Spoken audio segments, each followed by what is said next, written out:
Folks, good to be with you again this evening. It's Friday. 1 week from now is Good Friday service. This Sunday is Palm Sunday, and we are planning some pretty amazing things for that Sunday, both in the music and, of course, with the message, and we're looking for a great Sunday.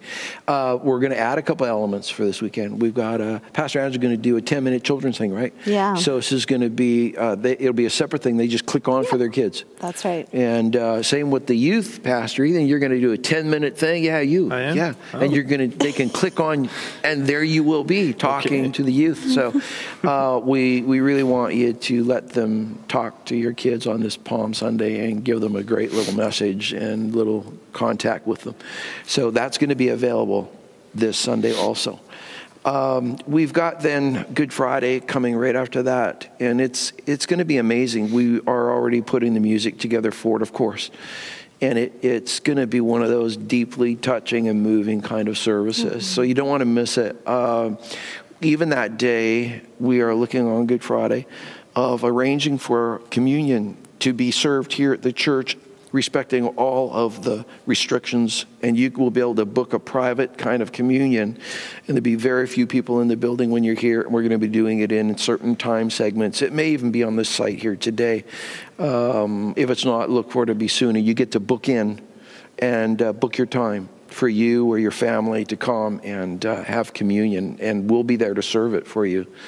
So we'll have pastors on staff or on the day for you to serve you communion that day, again, respecting all of the restrictions. And then comes, of course, Easter Sunday morning. We're looking so forward to it. Great music morning. It's going to be, we have a few special things in there, obviously. And I wish we could be together on Easter Sunday, but you and I know that right now, that's not going to happen except this way. But I promise you, it will touch you. It will bless you. Do one thing for us. Get it out there on Facebook, text, let people know, go down your relatives, itemize your enemies, send them one of these, watch this. Change a little bit of the world around you by letting them know that it's there, and use that tool. I know it's going to bless them. So we've been in Nehemiah, and now just one more thing is this is going to be on Sunday night. Nehemiah, we're finishing up tomorrow night. Well, we're going to come back to it later. We're going to take a break, and we're going to do Holy Week, Passion Week, Sunday night, Monday night, right through to the Sunday, Resurrection Sunday. And we're going to feature on some of the great themes of that time. That'll be fun. I'm looking forward to that. Me too. It's going to be an awesome week. So to deepen your Passion Week experience and your celebration of Christ. We have been in Nehemiah. Fantastic story. Guy gets a broken heart. God burden comes, looks at things, gets all of the partnership of the king. He arrives on site, does a midnight ride, checks things out, turns an I burden into an us burden, brings them all into teamwork, gets a great plan together, starts building, and they start operating their building plan. And all of a sudden there's this resistance that comes up, and it goes to a whole different level. We looked at that earlier in chapter 4, where we are right now, and it really went up in escalation. So they had to come up with a war plan, and they did that very successfully. He put them into family groups, because you're going to fight the hardest for your family in that regards. And he said, you fight for your wives, you fight for your children, you fight for this. And so they went to their core motivation to do so. And you're fighting for yours. That's what you should be doing. You've had to go from a building, now you've gone to a war plan. But there's a third plan that we'll want to talk about today. And that gets instituted and at a really cool time of this fight. So I'm going to turn it over to these guys, and they can take it from there a bit. For sure. So we're midway through chapter 4, and this chapter is just jam-packed. As you were doing a little recap, I was thinking back to the last verse that we had gone over in chapter 4, and it's verse 14, and he says, don't be afraid of the enemy. And I think, when we're in a war plan, it is easy to resort back to fear. He says, don't be afraid of the enemy. And then we go forward into verse 15, and he says, when our enemies heard that we knew of their plans and that God had frustrated them, we all returned to our work on the wall. So when the enemy knows that you are sharing God's burden and that you are prepared and you have a good plan and you've kind of got this triangle of strength going where you have a strong leader, you have a strong us, and a strong plan, the enemy can't succeed. So we have no reason to fear. So this triangle just comes up again and again in Nehemiah. And here when he talks about God frustrating the plan, that's what he's referring to. That's the how. This strong leader, the strong us, and this strong plan. It's amazing how that it so inoculates the enemy's plots. Absolutely. And I think right now, if people feeling like, the enemy's plan is winning, no. You just take the principles we're talking about and have the us, have the plan, and be a leader. That's right. You're going to have an amazing response, and God will frustrate their plot. Absolutely. Yeah, that's worth noting right there, even that, if you look back just earlier when we've talked about this before, these guys were kind of just making jokes at them, these other tribes and that, and they kind of just thought this whole thing was more or less a joke, right? The Jews had just come out of exile and they were using the scrap remains of the town to put it back together, and they just kind of thought the whole thing was more or less a joke, and now it's a real threat to them, right? Yeah. Like they see that this is happening, this is real, and it's getting done, and this isn't something to take lightly anymore, right? So. Exactly. No, the game's changed for the opposition. The interesting with the opposition, you remember we talked about this a bit, but their I became an us. Yes. Warring tribes amongst each other a lot. These disputes were ancient there. So, but they came together as a component against. And of course, now God has frustrated the plan. Yes. And he's instituting now a brand new plan. Nehemiah, in the wisdom of God, is now taking the elements of warfare, building, putting them together in a plan that's workable. Absolutely. Let's talk about that and those components a little bit. Yeah, he had a building plan. That's where they started, and then they moved to this war plan. And now it's kind of the master plan, I guess. They're in the third stage of these plans. And this guy Nehemiah reminds me so much of another guy in the Bible, Joseph. In a lot of ways, he just even with Joseph, there's a lot of these people in the Bible that they carry out God's work and they do what God asked them to do, but at some point, a little bit of selfishness or a little bit of pride or something would seep in, and you see these parts in the stories where it just kind of folds down for a moment, and God has to get them spurred back up and back at it again. But both Joseph and Nehemiah, in so many ways, they just always go to God first. They always start with God and make their plan with God instead of, like we've talked about before, instead of when the trouble happens, then go looking to God for the answer, instead of operating off of our own self. And I think that speaks even to kind of a core component we've talked a lot about through Daniel and whatever too, is that humility. Yes. That humility, circumstances can humble you, or you can be humble and then hit your circumstances where you're already leaning into God. Yeah, exactly. Because humility causes you to lean in, right, to God. You're totally God dependent, and rather than become it after you get hit, it's great to be before. Yeah. Right? Yeah. So they hit this time where now they've got to do a couple things at the same time. Yeah, and it's interesting how Nehemiah set this up. Don't you think? Oh, yeah. Yeah. It would have been easy to fall back into this reduction model, which some of us do when it's wartime. Then, whether we're afraid or we think we just have to go fully into this war plan. Once the threat of the enemy backed off a bit, they went into this master plan, as you talked about, which was part building, part war. So they had divided their people. Basically, half are going to build, half are going to stand guard and be ready to fight.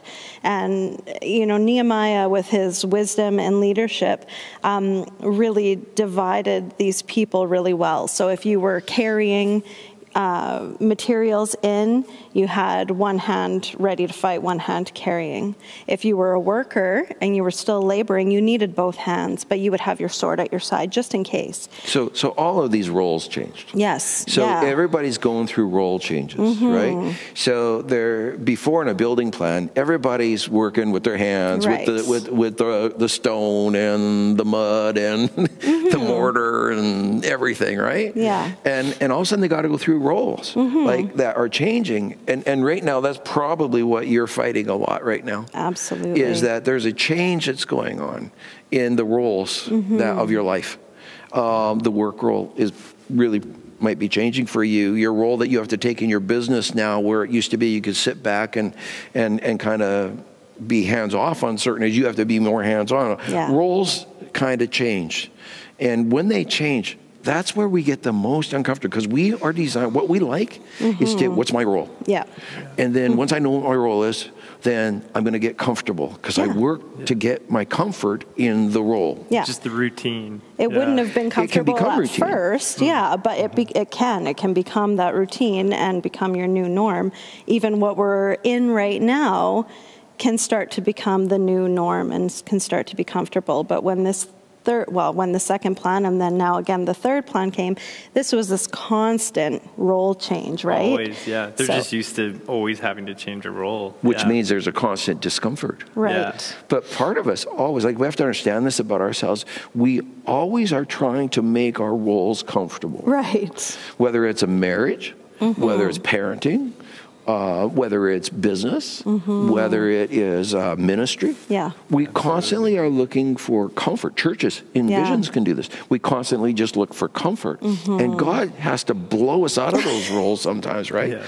And this is one of those times in history where people are being blown out of those roles. That's right. And it's changed. Yeah, you hear parents talking right now about, all of a sudden I'm doing a teacher's job, or, businesses are having to lay people off, so the boss is needing to do the laborer roles, and we're really shifting, but God's greatest work can be done when we are not in those comfort zones. Yeah, look at most stories in the Bible. It's just like the most uncomfortable, unnatural guy or girl in the most uncomfortable, unnatural situation doing some pretty cool stuff. I mean, this guy was a cupbearer drinking spicy drinks for the king, and now he's kind of the chief overseer in one of the biggest building projects you could imagine. Well, they're getting attacked at the same time, and he's pulling it off.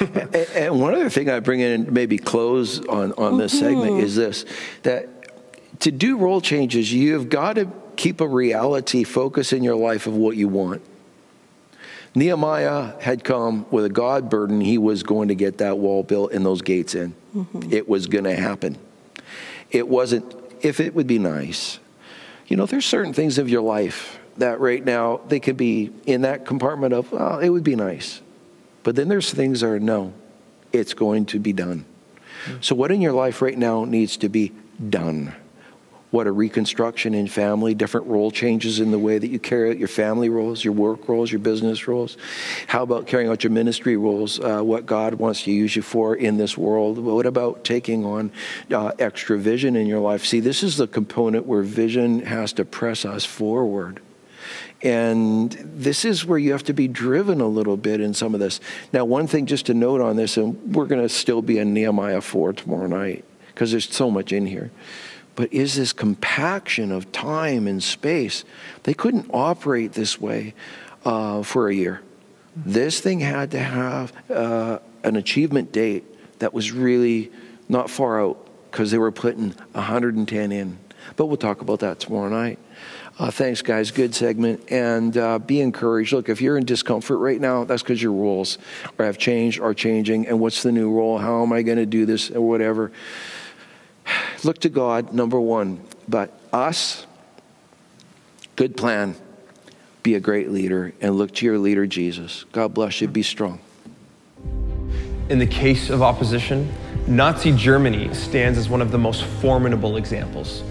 Many may think the church disappeared during this chapter of Germany's history, but the Lord's remnant remained. The confessing church opposed the teachings of the government-approved churches that aligned with the anti-Semitism of the Nazi Party and even removed the Old Testament from their Bible. Dietrich Bonhoeffer, a pastor and theologian during World War II, was a vocal member in the Confessing Church and a protector of underground seminaries that trained pastors. He is known for conspiring in a plot to assassinate Hitler, leading to his execution only months before the end of the war. What many do not know, however, is that Bonhoeffer could have avoided all opposition. In 1938, Bonhoeffer arrived in the United States for the Union Theological Seminary in New York. He soon wrote to a friend, "I have come to the conclusion that I have made a mistake in coming to America. I must live through this difficult period in our national history with the people of Germany. I will have no right to participate in the reconstruction of Christian life in Germany after the war if I do not share the trials of this time with my people." He then returned to Germany to take his stand not only against the Nazi regime, but against the enemy attacking the Church of Jesus Christ within Germany's borders. When Bonhoeffer was eventually imprisoned, he waited for 1.5 years to go to trial. Even in his prison cell, Bonhoeffer continued to spread the gospel among prisoners and guards. His cellmate wrote that his soul really shone in the dark desperation of our prison. His decision 7 years earlier to return to Germany to stand firm with his brothers and sisters in Christ had led him to his death, but his death was not in vain. Who stands firm? Only the one for whom the final standard is not his reason, his principles, his conscience, his freedom, his virtue, but who is ready to sacrifice all these when in faith and sole allegiance to God, he is called to be obedient.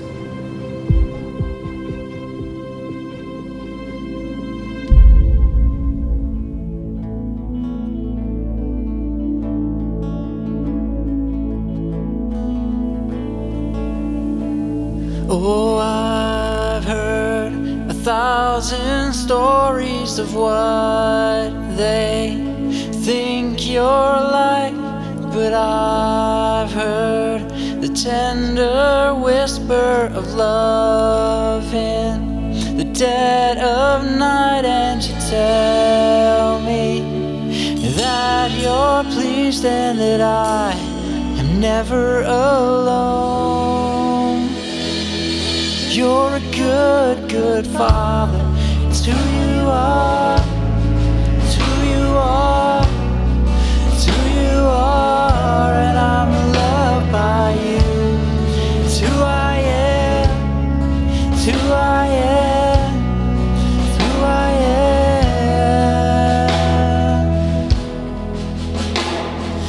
I've seen many searching for answers far and wide, but I know that we're all searching for answers. Only you provide, 'cause you know just what we need before we say a word. You're a good, good father.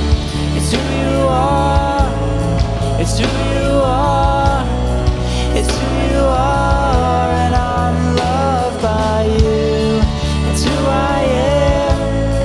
It's who I am. It's who I am. And you are perfect in all of your ways. You are perfect in all of your ways. You are perfect in all of your ways to us. You are perfect in all of your ways. You are perfect in all of your ways. You are perfect in all of your ways to us. Love so undeniable, I can hardly speak. Peace so unexplainable, I can hardly think as you call me. Deep deeper still as you call me, deeper still as you call me, deeper still into love, love, love. You're a good, good Father. It's who you are, it's who you are, it's who you are, and I'm loved by you. It's who I am, it's who I am, it's who I am. You're a good, good Father. It's who you are, it's who you are, it's who you are, and I'm loved by you. It's who I am, it's who I am, it's who I am. You're a good, good Father. It's who you are, it's who you are, it's who you are, and I'm loved by you. It's who I am, it's who I am, it's who I am. Welcome to the prayer segment. What you see behind me is a slice of the Wailing Wall in Jerusalem, which is part of the western wall of the old temple. And it's a place where the Jews go to place their prayers. They'll write them and place them into the crannies of the stones, and they will pray there. It's a wonderful thing. And it is, but Jesus gave a different rendition of prayer, and I would suggest a much bigger and broader rendition of prayer. And I'm going to be reading in a portion of Mark 1:35. It says, very early in the morning while it was still dark, so more or less still nighttime, Jesus got up, left the house, and went off to a solitary place where he prayed. Every time with Jesus, many times he would go and spend the nights in prayer, just talking to his Father. It was that private conversation, and he would often go to high places. He would just, though, it'd be at nighttime. And you're in some night times, and I want to tell you that that's when the purest prayers come. And you might feel alone in prayer. It's not like you're buddied up with a bunch of people at a wall somewhere or have to go to a special place. Your special place is the pain. Your special place is the darkness. Your special place is where he meets you on a different level, where you are kind of stripped bare before him, and he's able to really connect with you differently, and you with him. Maybe you don't even feel him, but he certainly feels you. Don't be afraid of the nighttime prayers. We've all got them. In our beds, in our pickups, in our walks, in that quiet place that we like to go and find. Sometimes they're audible, sometimes they're silent. But you are performing a high, pure form of prayer. In the night times, that's not the time that we should shirk from this. It's the time that we dig deeper into prayer. Call out to God in these times. Jesus did. He went and connected with his Father always at night. Now, he worked hard during the day. He'd be teaching, healing, doing all kinds of stuff all day long and praying. But when it came to nighttime, it was him and his Father. We need that. In fact, he taught about it in the Sermon on the Mount. In Matthew 6 and verse 6, he says this to us in coaching us in our prayers. But when you pray, go into your room, close the door, and pray to your Father who is unseen. Then your Father who sees what is done in secret will reward you. This is a really cool piece of scripture that he gives us here. His coaching is very simple. Go into your room, close the door. What's he mean? Shut it out. Get everything out. Go to your place, your most private place. Your room. Not somebody else, your room. Not even just a temple, your room. And your room right now might be a place you want to run from, but it's a place you need to be with him. You go to your room. You close the door and pray to your Father who is unseen. Then your Father who sees what is done in secret, meaning your prayers. You're not grandstanding. It's not a show. It's not finding the right words. It's not somehow, concocting prayers or words or sentences. It's just calling out, bringing it to him, talking to him. We all know what that can be like. It's beautiful, and it's good for our souls, even in the pain. But then it says, when he sees what you're doing in secret, that you're really making it about you and me meeting. It's not about you and somebody watching and then us meeting. No, it's just you and me. He honors that. He will reward you. What does that mean? Give you everything you want? No, give you everything he wants. Do you want what you want, or do you want what he wants? Go to your room. Close the door. He'll see it. He'll reward you with what he wants. These are days for this kind of praying. These are days when your heart needs to cry out, maybe deeper and stronger than ever before. I pray you'll do so. I've been praying in my closet for you, which is many different places. Love you, miss you, and be strong in God. Your Father's waiting to hear. Just you and him. Do the Jesus thing. Just you and him. Bless you. Have a great night. Enjoy this next segment. Pastor Ange is going to give us another Kids Korner treat. Hey kiddos, Pastor Angela here. Welcome back to Kids Korner. Tonight, if you can tell by my outfit, we're going to have a little fun and a little bit of exercise. So we're going to do an old song in a new way. If you're familiar with it, great. And if not, you'll become familiar with it really quick. So I want everybody up on your feet. We're going to do This Little Light of Mine. Let's sing This Little Light of Mine. This little light of mine, I'm going to let it shine. This little light of mine, I'm gonna let it shine. This little light of mine, I'm gonna let it shine. Let it shine, let it shine, let it shine. Alright, keep clapping now. Sounds good? Everywhere I go. Everywhere I go, I'm gonna let it shine. Yes, everywhere I go, I'm gonna let it shine. Everywhere I go, I'm gonna let it shine. Let it shine, let it shine, let it shine. Oh, that sounds so good.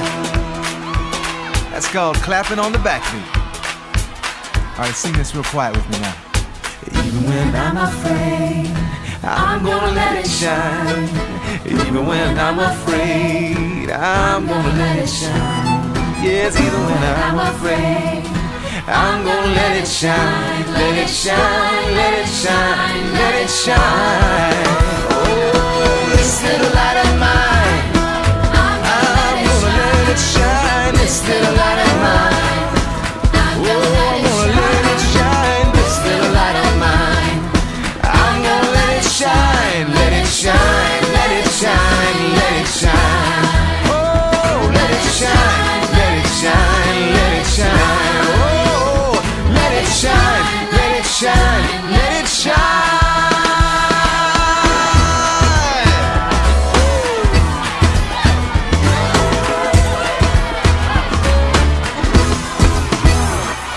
All right, guys, great job. Thank you again for joining me. And until next time, love God and love others.